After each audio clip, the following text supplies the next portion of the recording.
നമസ്കാരം, പ്രവാസി മലയാളിയിലേക്ക് സ്വാഗതം.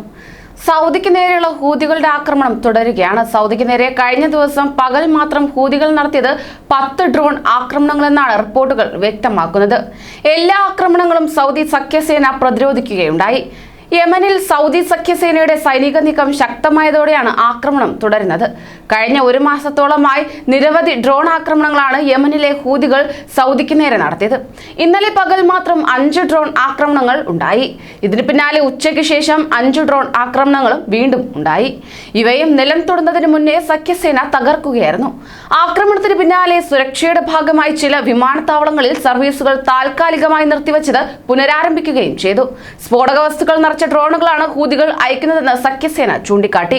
ഇവയിൽ മിസൈലുകളും ഉൾപ്പെടുന്നുണ്ട്. യമനിൽ സൗദി സഖ്യസേന ഹൂതികൾക്കെതിരെ നീക്കം തുടരുന്നതിനിടെയാണ് പുതിയ ആക്രമണങ്ങൾ ഉണ്ടാകുന്നത്. അതേസമയം സ്ഫോടക വസ്തുക്കൾ നിറച്ച ആളില്ല ആകാശ വിമാനങ്ങൾ സൗദിക്കെതിരെ ഹൂതികളുടെ അതിർത്തി കടന്നുള്ള വ്യോമാക്രമണ പരമ്പരയിലെ ഏറ്റവും പുതിയതായിട്ടാണ് കരുതപ്പെടുന്നത്. യമനിലെ മാരിബിൾ പ്രദേശത്ത് ഹൂതികൾക്കെതിരെ സൈന്യം ആക്രമണം ശക്തമാക്കുകയാണ്. ഇത് കാരണമാണ് സൗദിക്ക് നേരെയുള്ള ഹൂതികളുടെ തുടർച്ചയായ ആക്രമണമെന്ന് കേണൽ തുർക്കി അൽ മാലിക്കി വ്യക്തമാക്കി. സ്ഫോടക വസ്തുക്കൾ നിറഞ്ഞ ഹൂതി ഡ്രോണുകൾ സഖ്യം സൂക്ഷ്മമായി നിരീക്ഷിച്ചുകൊണ്ടിരിക്കുകയാണെന്നും സിവിലിയന്മാർക്കും വസ്തുക്കൾക്കും പൂർണ്ണ സുരക്ഷ ഉറപ്പുവരുത്തുന്നതിനായി ഡ്രോണുകൾ ലക്ഷ്യസ്ഥാനത്ത് എത്തുന്നതിന് മുമ്പ് തന്നെ നശിപ്പിക്കുന്നുണ്ടെന്നും അദ്ദേഹം വ്യക്തമാക്കി. എന്നിരുന്നാൽ തന്നെയും കൂടുതൽ ആശങ്കയിലാണ് സൗദി അറേബ്യ. തുടർച്ചയായുള്ള ഈ ആക്രമണങ്ങൾ വല്ലാതെ ആശങ്കയിലാഴ്ത്തുന്നു. കൂടുതൽ പ്രവാസി വാർത്തകൾക്കായി ഈ ചാനൽ സബ്സ്ക്രൈബ് ചെയ്യൂ.